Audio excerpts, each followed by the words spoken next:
네. 그 몇몇 문제에 대해서 해설을 요청하는 그런 요구가 있어서 간단한 해설을 영상으로 만들었습니다. 공부하는 데 참고하시기 바랍니다. 먼저 예제 17-9번인데요.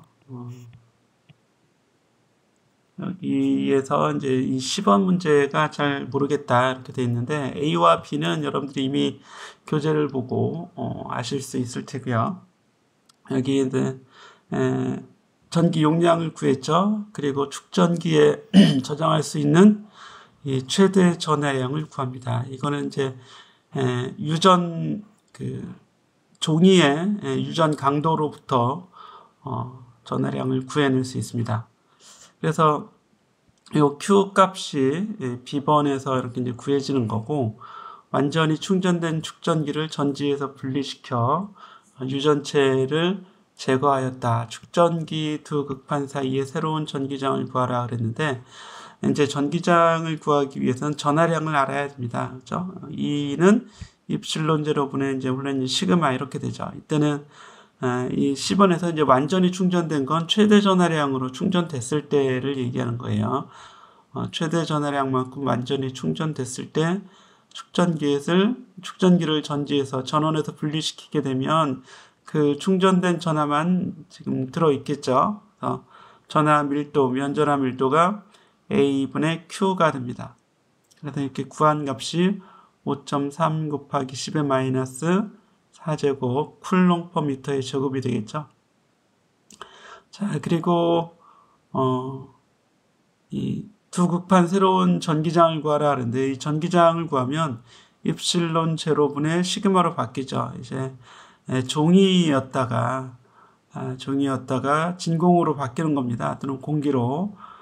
그랬을 때 이 공기의 유전율을 여기서 좀 진공의 유전율을 여기 이제 대입을 해주면 되는데, 이때 유전율을 대입해주면 이게 6 곱하기 10의 7승 뉴턴 퍼 쿨롱이 되거든요.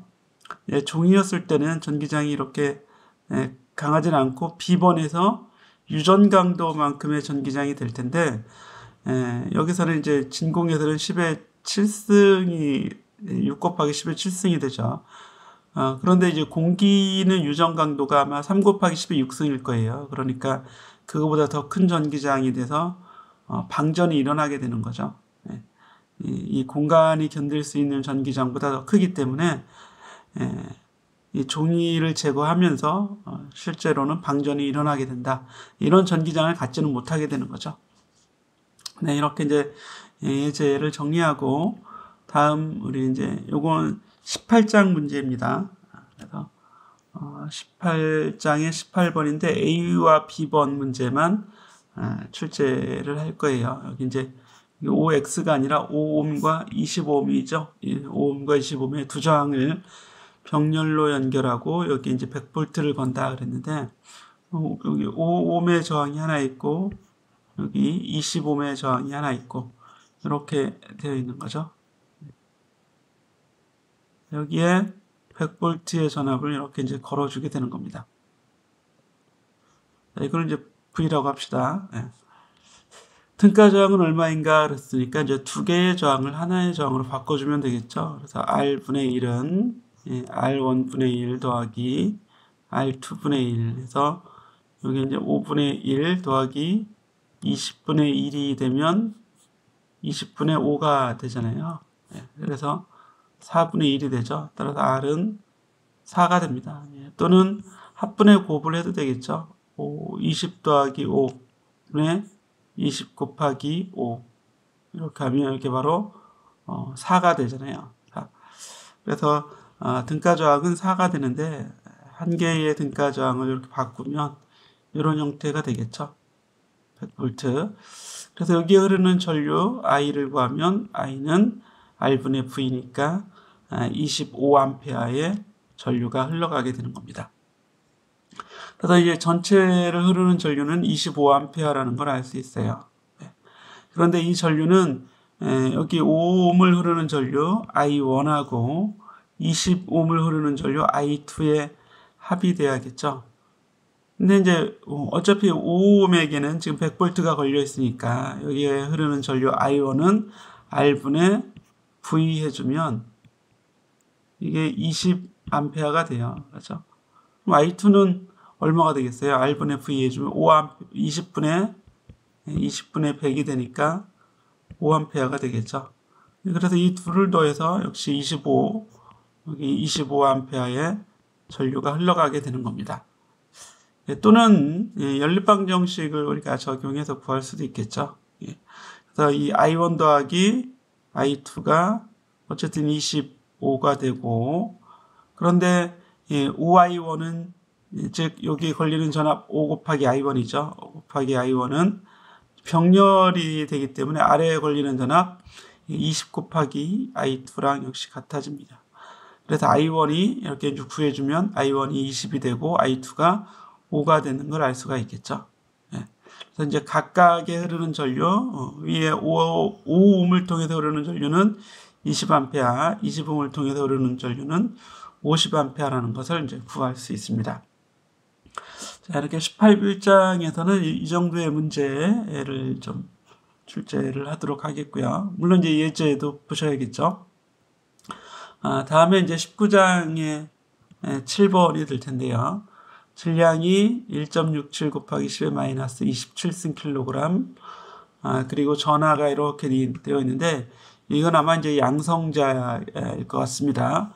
그래서, 자기장 여기 0.02죠? 0.02. 여기 이제 테슬라입니다. 테슬라, 그죠? 수직으로 이런 속력으로 입사된다. 회전 반지름, 각속도, 회전 주기를 구하라. 이거는 뭐 교과서 문제입니다. 그렇죠? 그래서 회전 반지름 R을 구하면 여기에 본래는 이게 어떻게 나오겠어요? 여러분들이 이제 구해줄 때는 자기력 QVB가 M 곱하기 R분의 V제곱 90력 역할을 하게 돼서 반지름을 구하면 QB분의 MV라는 식으로 나오게 되죠. 그래서 여기 1.6 곱하기 10의 마이너스 19승 쿨롱, 그리고 자기장이 0.02 테슬라, 즉 여기 2 곱하기 10의 마이너스 2승 그냥 넣어주면 되는 거고요. 질량이 2 곱하기 10의 마이너스 2승으로 넣어줄까요? 2 곱하기 10의 마이너스 2승 테슬라, 그리고 질량이 1.67 곱하기 10의 마이너스 27승 킬로그램. 속도는 그대로 1 곱하기 10의 7승 미터 퍼 세크를 넣어주면 반지름이 몇 미터로 계산이 되겠죠. 이제 전자계산기로 여러분들이 계산을 해보시고, B번의 각속도 오메가를 구하는 문제인데, 오메가는 T분의 2파이로 구해도 되고, R분의 V로 구해도 되고, 뭐 이렇게 됩니다. 이제 R분의 V를 구하면 여기 M분의 QB가 되잖아요. 그렇죠? M분의 QB 이렇게 됩니다. 그죠? 맞나요? V분의 R이 R분의 V 맞죠? 이렇게 나오게 되고, 여기 이제 그대로 넣어주면 되겠죠? 질량을 넣어주면 1.67 곱하기 10의 마이너스 27승 킬로그램이 되고, Q는 1.6 곱하기 10의 마이너스 19승 쿨롱, 자기장은 0.02 테슬라, 그죠? 그대로 다시 이제 교재에 있는 거대로 2 곱하기 10의 마이너스 2승 테슬라 넣어주면 얼마 라디안 퍼세크가 되겠네요. 그렇죠? 아니면 R분의 V니까 여기 이제 A번에서 구한 R에서 V를 여기 이제 V분의 R분의 V를 직접 구해줘도 되겠죠? 여기 R분의 V 해주면 되니까, 그렇죠? 자, 그리고 C번에서 회전 주기 T를 직접 아예 구해야 되네요. T는 V분의 2파이 R이겠죠? 시간이니까 속도분의 거리, 아니면 지금 바로 오메가를 구했으니까 오메가분의 2파이를 구해도 되겠죠. 단위는 초로 나오겠습니다. 이렇게 해서 이제 7번 문제를 해결하시면 됩니다. 다음 문제 풀어보죠. 9번 문제가 되는데, 이거는 이제 속도 선택기라고 하는 문제예요. 그래서 이제 양전하를 오른쪽으로 이렇게 입사를 시켜줍니다. 그러면 이제 전기장은 여기 아래 방향, 이게 이제 전기장 벡터가 돼요. 그래서 양전하기 때문에 아래 방향으로 Q2라는 힘을 받겠죠. 여기 이제 전기력입니다. 그렇죠? 전기력 Q2를 받고, 그런데 Q가 자기장 B 속에서 이제 자기장은 X로 돼 있죠. X 방향으로. 그럼 V 곱하기 B 하면 위쪽 방향이 돼요. 그래서 FB는 QVB가 됩니다. 아래쪽 방향의 전기력과 위쪽 방향의 자기력을 받는데, 자기력이 더 크다면 위로 휘겠고, 이렇게 위로 휘겠고, 전기력이 더 크다면 아래로 이렇게 휠 텐데, 만약에 이게 이제 같다면, 즉 자기력과 전기력이 같다면 그때는 합력이 0이 나오겠죠. 그래서 힘을 받게 되지 않습니다. 이렇게 되면 R자 힘이 0이 되는 형태가 되고 직선 운동을 하게 되겠네요. 바로 그런 의미입니다. 이런 얘기죠. 그래서 R자 힘이 0이 되게 하려면 QVB 자기력하고 전기력 QE가 같아야 되는데 Q가 양변에서 약분이 되기 때문에 V는 B분의 2. 즉, 이때에 이제 B는 테슬라의 단위, 전기장은 뉴턴 퍼 쿨롬 또는 볼트 퍼 미터의 단위로 들어가 줘야겠죠.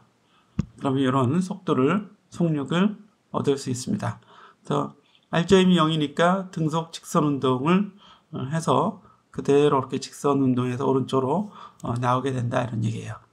만약에 속도가 이거보다 더 커지면 이걸 어떤 속도 Vx가 V보다 더 크다면 이때는 위로 이렇게 휘어지는 운동을 할 테고, 이 속도가 이 V, 즉 B분의 2죠. 이 속도보다 작다면 이때는 이제 아래로 이렇게 휘어지는 포물체의 운동을 하겠습니다.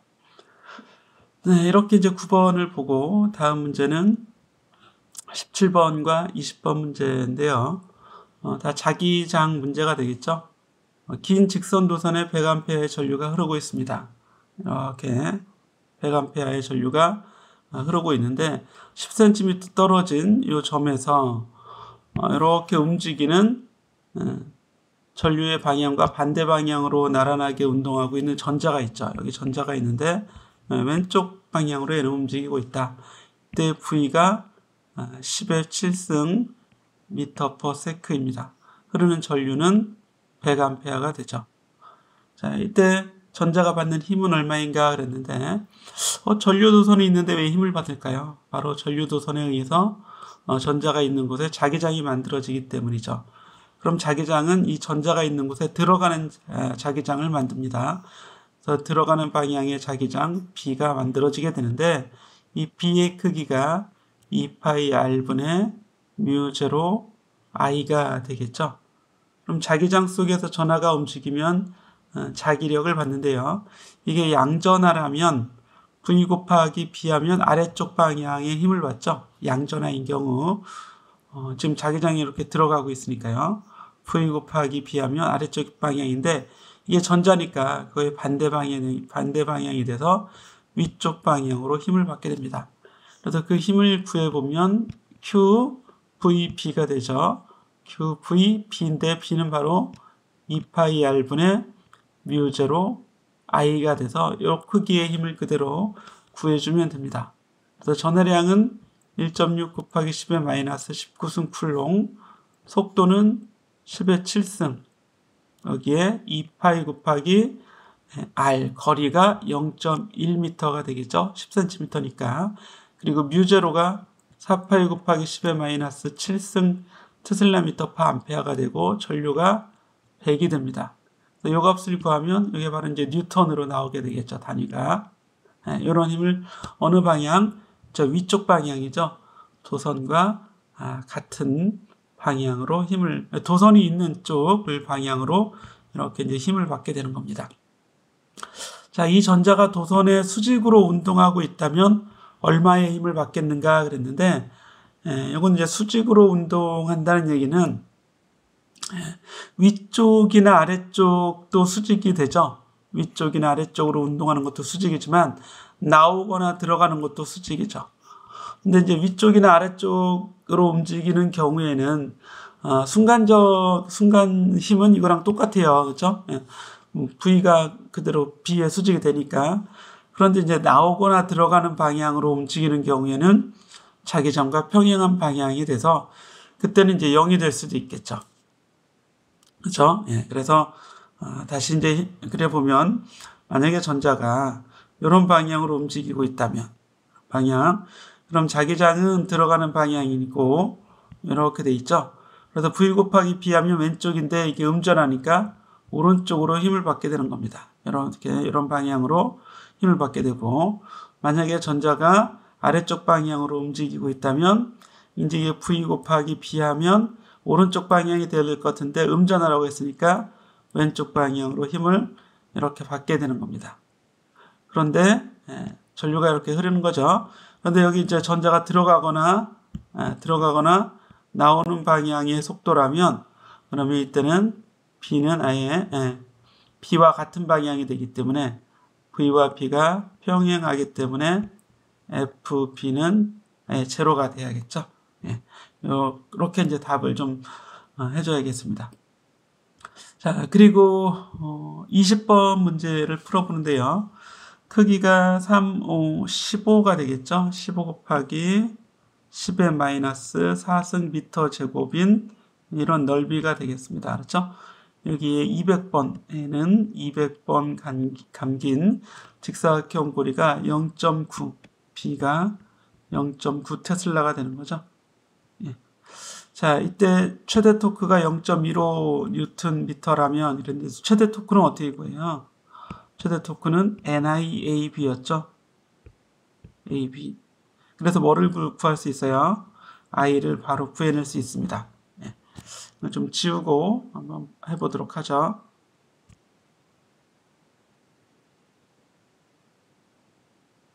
그래서 이 식을 I에 대해서 나타내면 I는 NAB분의